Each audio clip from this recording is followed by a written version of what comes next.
As we touched on earlier in the show, Giants first-round draft pick Daniel Jones has had an impressive showing so far, leading all quarterbacks in completion percentage, passer rating, and yards per attempt in the preseason.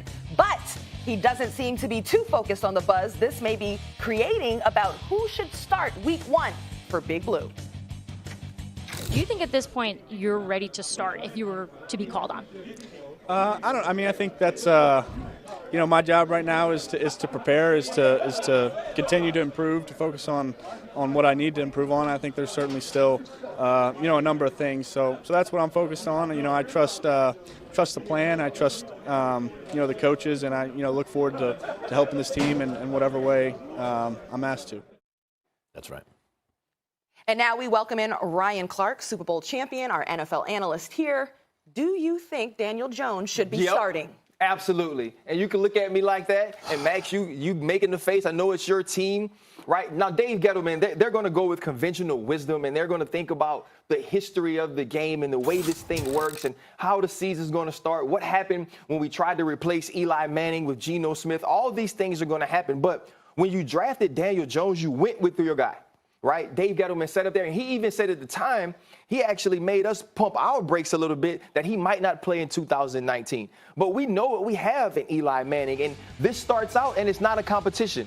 It wasn't a competition between Matt Flynn and Russell Wilson in Seattle 6 years back, but it became one when the rookie outplayed the veteran.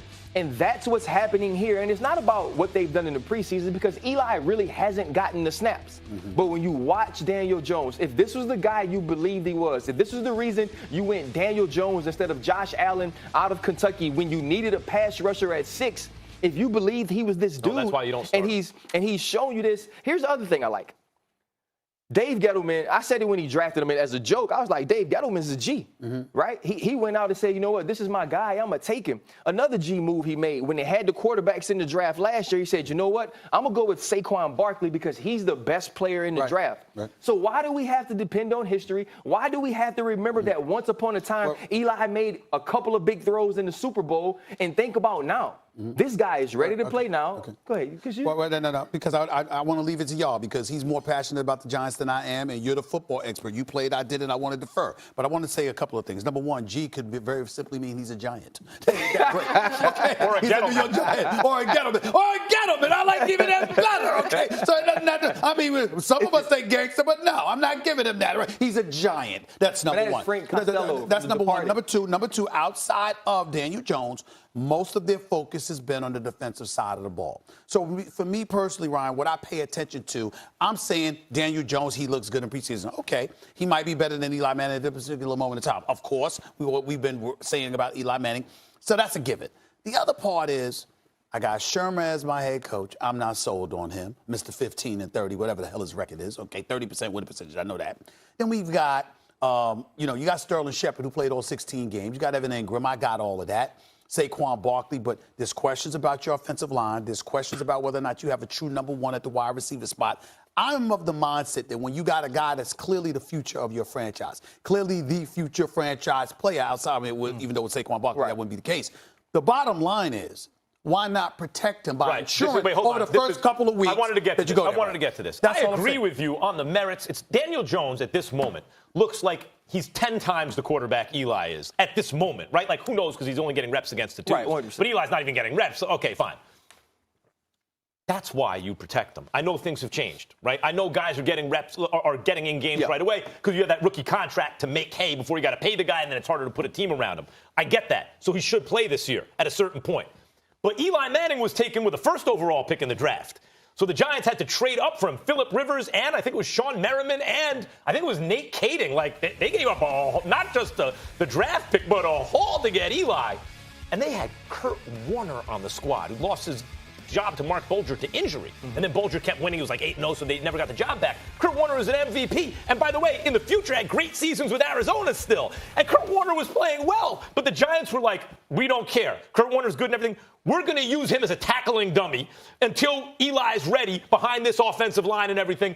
We don't know what the offensive line is going to be like, even though they have more talent. But let's see them gel together. Okay. Let Eli take these shots for the first couple weeks of the season at least before you just throw Daniel Jones out there. Right. Listen, Pat Shurmur is not in this situation that the guy I'm about to mention. But you know who wishes he would have started the young rookie over the veteran? Hugh Jackson. Right? When Hugh Jackson was protecting Baker Mayfield or doing whatever he did when he made the decision to go with Tyrod Taylor, I bet he wishes, man, had I got this other dude in who's a dude, my job may be different. I may not have had to go to Cincinnati and be a special assistant. And when I look at this situation, I understand why Dave Gettleman may not, or why he probably won't. Right? Because what you do is you let Eli Manning start when it shows that when he shows you that he can't get to the playoffs and he's no good. Now you put Daniel Jones in, the season's over, no expectations. If he doesn't play well, oh, he's just learning, we stink anyway. If he plays well, he's the savior. I get that. But we're past those days, guys. We're past those days where you have to try to wait to figure out if you have a dude. When you go and draft him, if he can play, you let him play. It's the ship has sailed with Eli when you try to replace it with Geno Smith. Yeah, but here's the part that you're missing. Don't bring up Cleveland. That was a Hugh Jackson situation, which is why Baker Mayfield held it against him. In New York City, they have proven ownership will intervene to protect Eli Manning. We don't give a damn how he looks. When we care about him. No. What I'm saying is if you're Shurmur, don't act like it's just a football decision. Oh, no. It's politics 101 in that situation. It's Tish and Mara and them boys going like this. We love ourselves some Eli. Why are you doing that? You sure you want to be? Why are you benching him? You got a GM and a coach that was fired for benching Eli Manning. Think about that. Here's the only drawback to starting Daniel Jones at the beginning of the season is this. Okay. If you start him, you can't pull him. That's true. This is my next point. You guys are anticipating everything. This is my next point. There's some guys I thought should start week one. Baker Mayfield, because Cleveland had talent. They'd been stockpiling talent. They were in a position actually to compete right away.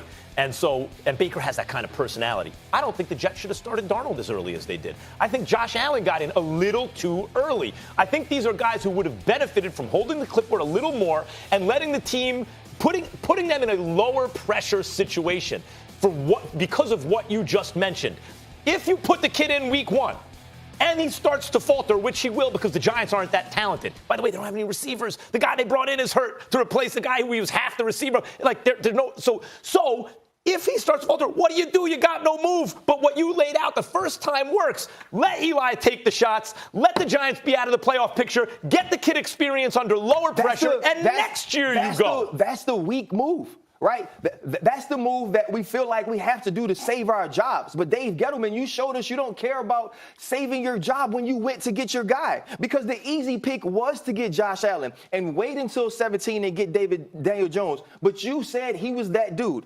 And what he's shown us, because we can see it now through Pat Shurmur's attitude and through the way that he approaches us in the press conference, now he's smiling, right? When he drafted Daniel Jones, he sat in his chair, he was slumped over, and he had the underbite. Right? All that's changed now. The underbite. So if you believe that he's that type of player, stop worrying about what Eli Manning used to do. You're right. He was drafted first overall. I could also still run at the time. Matter of fact, when they drafted him, I was his teammate. That's how long ago it was. It's time to get over that. Hold on. But my point is you're talking like we disagree with you. It's not that we disagree with you. It's that we're saying, look at the politics of the situation involving the New York Giants. And I'm saying ignore them, I'm saying you can't use Eli as a tackling dummy. They use Kurt Warner. They can't use Eli Manning. Protect Daniel Jones. Not if Stephen A. Smith and his feelings about what those families, the Maras and the Tisches, feel about Eli Manning is true. They had no loyalty to Kurt Warner. Kurt Warner was a tackling dummy. They understood that they wanted Eli Manning to be the starting quarterback, and Kurt Warner was just there to hold the place. He actually had a winning record. They'd say something like $17 million, something crazy like that if they just cut Eli. When they pulled him. And so now when you look at this situation, it's different. Why would we use Eli to tackle them? We love Eli. Well, that's what's going to happen. We don't want his career. What do you think's about to happen? We don't want his career to go out like that. All right, guys, we got to